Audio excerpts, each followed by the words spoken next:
Corruption کے ملزم ہوں، چاہے قتل کے ملزم ہوں، چاہے ڈکیتی کے ملزم ہوں، چاہے دہشت گردی کے ملزم ہوں، وہ عدالتوں میں جا کر بری ہو جاتے ہیں، ضمانتوں پر رہا ہو جاتے ہیں، اسٹے آرڈر لے لیتے ہیں، ان کے خلاف ایکشن نہیں ہوتا. یعنی پاکستان میں کرپشن کی سب سے بڑی پشت پناہی جو ہے وہ عدلیہ کی طرف سے ہوتی رہی ہے.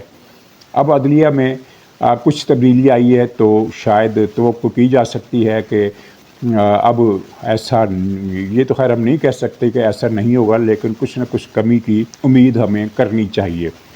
تو خیر یہ باتیں ساری ہوئیں، جس کے بعد پی ٹی آئی کو ظاہر ہے بہت زیادہ مایوسی ہوئی. اس کا پی ٹی آئی کے لوگوں کو تو یہ خیال تھا کہ وہ 26ویں ترمیم کو واپس لینے کا حکم دے گی. آئی ایم ایف کی جو ٹیم آئی ہوئی ہے وہ 26ویں ترمیم کو واپس لینے کا حکم دے گی، اور عدلیہ میں حالیہ تقرریاں جو ہوئی ہیں انہیں بھی منسوخ کر دے گی. یہ اس طرح کی بچگانہ اور احمقانہ سوچ پی ٹی آئی میں اچھی خاصی سطح پر یہ سرایت کر چکی تھی، جس کا مظاہرہ ہم نے ٹی وی چینلز پر بھی دیکھا. بلکہ کل آئی ایم ایف کے وفد کی ملاقات ختم ہونے کے بعد میں نے ایک ٹی وی پروگرام میں دیکھا کہ ایک پی ٹی آئی کا بڑا جید قسم کا اینکر جو ہے وہ اس طرح کی باتیں کر رہا تھا کہ آئی ایم ایف نے 26ویں ترمیم پر تشویش ظاہر کی ہے. ابھی اس کا یہ ڈومین ہی نہیں ہے. تو اب کیا ہو رہا ہے، مایوسی کے بعد انہوں نے ایک دوسرا وار کرنے کا فیصلہ کیا ہے، یعنی ایک اور جوا کھیلنے کا فیصلہ کیا ہے. ایک ڈوزیئر تیار کیا جا رہا ہے، اور یہ ڈوزیئر آئی ایم ایف کو پیش کرے گا وہ ایک بدماش اور بدکماش دادا کا جو پوتا صاحب ہے، جو خود بھی غنڈہ گردی اور بدماشی میں کسی سے کم، اپنے دادا سے کم نہیں ہے. کل بھی اس نے قومی اسمبلی میں گندی گالیاں دی اپنے مخالفوں کو، حکومتی جماعت کے لوگوں کو جواب میں گالیاں سنی بھی. تو یہ ڈوزیئر وہ پیش کرے گا. اس ڈوزیئر میں کیا بتایا گیا ہے؟ اس ڈوزیئر میں آئی ایم ایف سے کہا گیا ہے کہ وہ اس بات کا نوٹس لے کہ پاکستان میں موجودہ حکومت جو ہے وہ پی ٹی آئی کے کارکنوں کو گھروں سے لاپتہ کر رہی ہے، انہیں گرفتار کر کے ٹارچر کر رہی ہے، انہیں گولیاں ماری گئی ہیں. 26 نومبر کے واقعات کی اس میں تفصیل درج ہے کہ اتنے کارکن مارے گئے، اتنے کارکن زخمی ہوئے، اتنے لاپتہ ہیں، اتنوں کو گولیوں کے زخم آئے، اتنوں کو لاٹھیوں کے زخم آئے.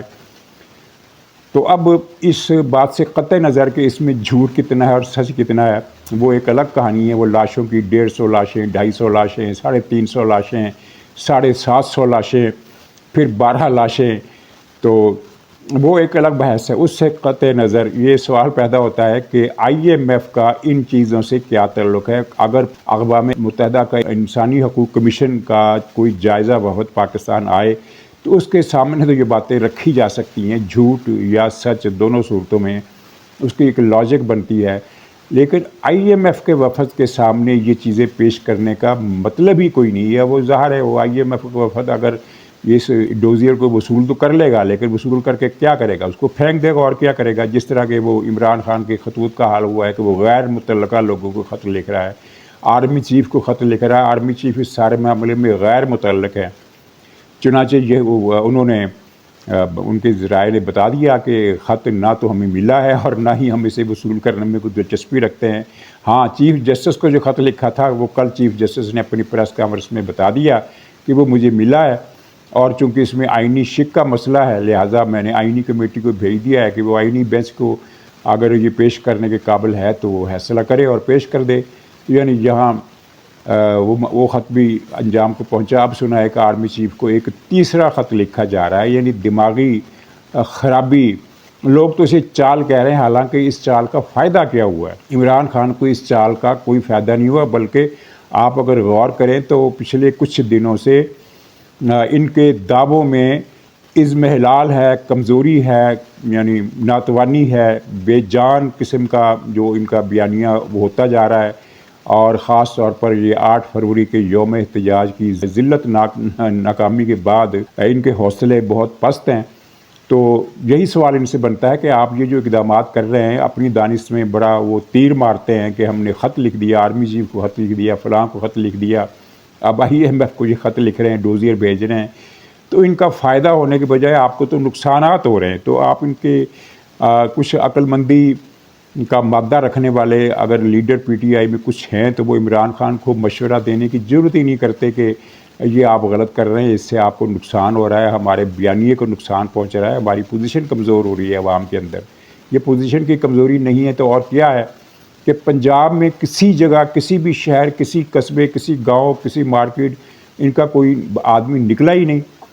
یعنی درجن 12 درجن 2 درجن 25 آدمی 20 آدمی 8 آدمی یہ گروپ فوٹو کھنچوا کر انہوں نے یوم احتجاج کی وہ ایک نئی تاریخ رقم کر دی ہے. تو جو کر رہے ہیں اس کو بھگت بھی رہے ہیں. تو اچھا، اب ایک وہ جو میں نے وفد والی بات کی وہ ذرا سنیے. وہ وفد والی بات یہ ہے کہ عمران خان نے اکتوبر نومبر میں یہ کال دی تھی کہ غیر ملکی جو پاکستانی ہیں، اوورسیز پاکستانی، وہ ترسیلات زر میں کمی کر دیں، بلکہ بند ہی کر دیں. تو اس کا نتیجہ یہ نکلا کہ جنوری میں جو ترسیلات زر پاکستان جو رقوم آئیں وہ پچھلے سال اسی مہینے کے مقابلے میں کوئی 29% زیادہ تھی. تو پی ٹی آئی والے شرمندہ ہونے کے بجائے انہوں نے یہ راگ الاپا کہ جناب یہ تو کال ابھی وہاں پہنچی نہیں اوورسیز میں، یعنی جیسے وہ محکمہ ڈاک خانہ کے ذریعے اپیل روانہ ہوئی ہے تو وہ پہنچتے پہنچتے دیر لگے گی.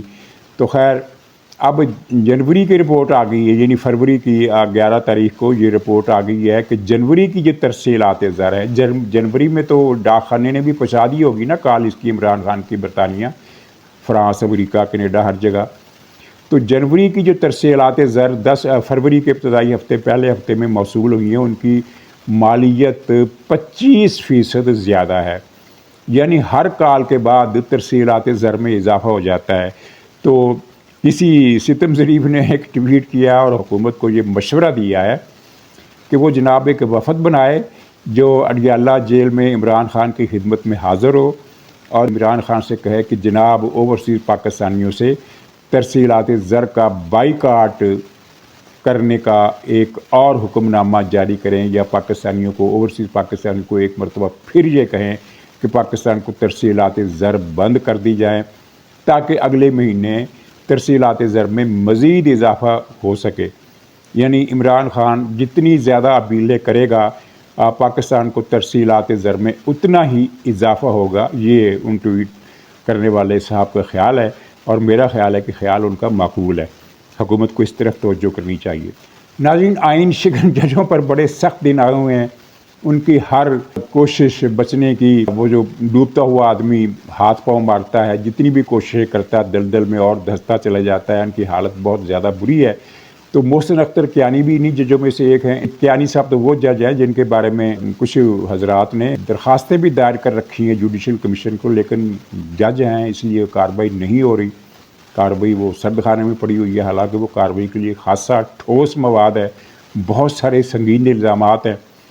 تو ان ججوں نے آئین کا جو حلیہ بگاڑا، اپنے طاقت دکھائی پچھلے عرصے میں، تو اب وہ دروازے بند ہو گئے. تو ایک کیس کی سماعت کے دوران بات کہیں اور کی اور نکالا کچھ اور. جس طرح وہ سپریم کورٹ میں منیب اور منصور وغیرہ نے پتہ نہیں کسٹم کے کیس سے 26ویں ترمیم نکال لی، تو یہ بھی کوئی کیس کچھ اور تھا. تو اس میں اس نے ریمارکس دیے کہ پاکستان میں عدلیہ، انتظامیہ اور پتہ نہیں کون کون سے ادارے، میڈیا، سب گر چکے ہیں، مسمار ہو چکے ہیں. ادارے کیا، پورا ملک ہی مسمار ہو چکا ہے، یہ کہنا چاہیے تھا.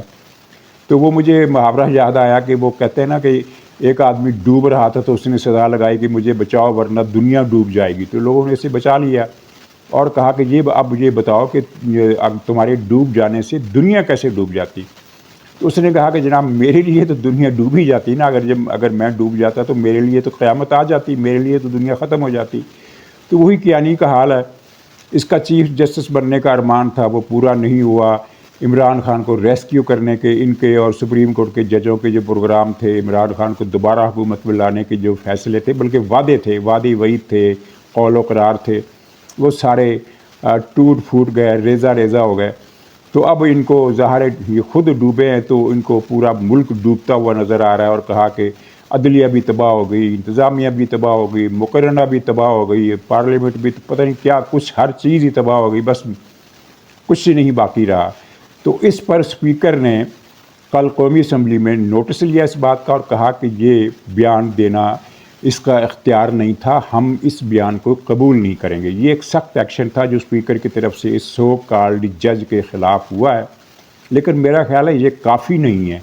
یہ صرف اسپیکر کے ریمارکس دے دینا کافی نہیں ہے، اس پر کارروائی ہونی چاہیے تاکہ مزید اگر کسی جج کے دل میں، ذہن میں کوئی ایسا خناس ہے، کوئی ایسا انسیکٹ گھسا ہوا ہے جو اس طرح کے ریمارکس دینے پر انہیں اکساتا ہے، تو وہ باز رہے اور پارلیمنٹ کا ایکشن ہونا چاہیے. پارلیمنٹ کے پاس اختیار ہے ایسے ججوں کے، اور بھارت میں یا دوسرے ملکوں میں تو پارلیمنٹ ایسے ججوں کے خلاف ایکشن کرتی ہے، ان کے خلاف کارروائی کرتی ہے، ان کو اوقات میں لاتی ہے، اور اگر ضروری ہو تو ان کو ان کے عہدے سے برطرف بھی کر دیتی ہے. تو پاکستانی پارلیمنٹ ہر کام کر سکتی ہے.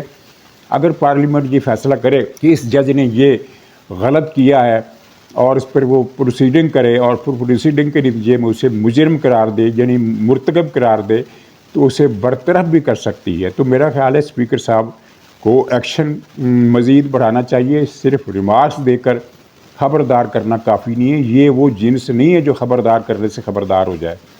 ان کے اندر ریزسٹنس جو ہے نا، وہ اس کیڑے کی بہت زیادہ ہے، وہ باز نہیں آتے. ناظرین، پی ٹی آئی نے وکیلوں کے اندر ایک غنڈوں کا گروہ جنم دیا ہے. یعنی پاکستان کی وکیلوں کی اکثریت تو قانون کے مطابق چلتی ہے اور اپنے وقار کا، اپنے کالے کوڈ کا، اپنے منصب کا پاس رکھتی ہے. لیکن جو پی ٹی آئی نے جو نسل تیار کی ہے، باقی شعبوں کی طرح قانون کے شعبے میں، وکیلوں کے شعبے میں بھی وہ اسی طرح کی غلیظ نسل ہے جو تشدد، غنڈہ گردی، گالم گلوچ، بدماشی کا ہر داؤ آزماتی ہے. اور انہوں نے معاشرے میں ایک قسم کی انارکی پیدا کر کے رکھ دی ہے. آئے دن کسی نہ کسی کو پیٹتے ہیں، گالیاں بکتے ہیں، غنڈہ گردی کرتے ہیں. تو کل ایسا ہی انہی لوگوں نے مزنگ میں کیا. ایک اے ایس آئی شاہد تھا، اے ایس آئی، وہ کسی کرمنل کو پکڑنے کے لیے گیا تو اس کے جو حامی وکیل تھے وہاں جمع ہو گئے، اور ظاہر ان کا تعلق اسی ٹولے سے تھا. تو انہوں نے ان کو، انسپیکٹر کو پکڑ کر مارنا شروع کر دیا. لوگ آئے بیچ بچاؤ کرانے کے لیے، ان کو انہوں نے دھمکیاں، گالیاں دے کر بھگا دیا، اور اتنا زیادہ مارا کہ وہ موقع پر ہی جاں بحق ہو گیا. یعنی ایک ظلم اور درندگی اور بربریت کی ایک نئی کہانی سرے بازار، کسی کونے خدرے میں نہیں، کسی دور دراز کے گاؤں میں نہیں، مزنگ جیسے مقام پر جو لاہور کے مصروف ترین اور معروف ترین مقامات میں شمار ہوتا ہے، وہاں یہ کارروائی ہوئی. اور ماضی میں تو یہ ہوتا رہا ہے کہ وکیلوں کی اس طرح کی غنڈہ گردی پر کوئی ایکشن نہیں ہوتا، لیکن جہاں حکومت پنجاب نے اور آئی جی نے نوٹس لیا ہے، گرفتاریوں کو حکم دے دیا ہے اور ملزموں کو گرفتار کیا جائے گا.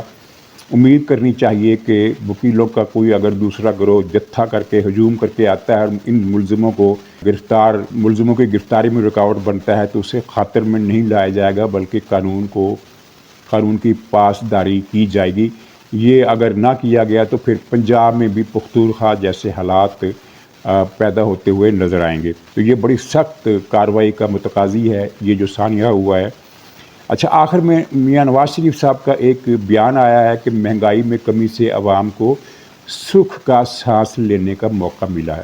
ناظرین، یہ بات درست ہے کہ مہنگائی بڑھنے کی رفتار میں کمی آئی ہے، لیکن مہنگائی بڑھنے کا جو عمل ہے وہ نہیں رکا، مہنگائی بڑھ رہی ہے. اسی ہفتے چینی، گھی اور دواؤں کی قیمتوں میں بہت ہی ہولناک اضافے ہوئے ہیں. یعنی جو بھی آپ دوا خریدنے جائیں، جو پچھلے مہینے اگر آپ نے 100 روپے کی خریدی تھی تو اس مہینے وہ 150 روپے کی ہو گئی ہے یا 200 روپے کی ہو گئی ہے. اس لیے یہ کہنا تو ٹھیک نہیں ہے کہ عوام نے سکھ کا سانس لیا ہے. عوام نے سکھ کا سانس ابھی نہیں لیا. چنانچہ اس بیان پر تنقید ہو رہی ہے. میرا خیال ہے نواز شریف صاحب کی ایک خوبی تھی، جب یہ وزیر اعظم تھے تو یہ حالات سے باخبر رہتے تھے، صحیح حالات سے باخبر رہتے تھے. اور یہی وجہ ہے کہ ان کے دور میں جو اچھے کام ہوئے ان کے عوام آج بھی معترف ہے، اور وہ اچھے کام ہی تھے جن کی وجہ سے نواز شریف پاکستان کے مقبول ترین لیڈر بنے. یہ مقبولیت بہرحال شہباز شریف صاحب کی ناعاقبت اندیشانہ پالیسی کی وجہ سے متاثر ہوئی. تو اب مجھے لگتا ہے کہ نواز شریف صاحب کے رابطے پہلے کی طرح نہیں ہیں عوام کے حالات سے باخبر رہنے کے لیے. جو ہر لیڈر کے پاس رابطوں کا ایک سلسلہ ہوتا ہے، معلومات کا ایک سلسلہ ہوتا ہے، اس میں کہیں نہ کہیں کمزوری ہے. اسی لیے انہوں نے یہ بیان دیا کہ عوام نے سکھ کا سانس لیا ہے. جزوی حد تک درست ہے کہ کم سے کم یعنی عوام اس حد تک تھوڑے سے وہ مطمئن ہوئے ہیں کہ چلیے مہنگائی کی شرح بڑھنے کی رفتار تو کم ہوئی ہے نا، لیکن مہنگائی رک نہیں رہی. مہنگائی بے قابو ہے، اور مہنگائی اتنی زیادہ ہو چکی ہے پچھلے چند برسوں میں، 3-4 برسوں میں. ویسے تو عمران خان نے یہ مہنگائی کے دور شروع کیا تھا، لیکن پھر جب نگران حکومت آئی تو اس کے دور میں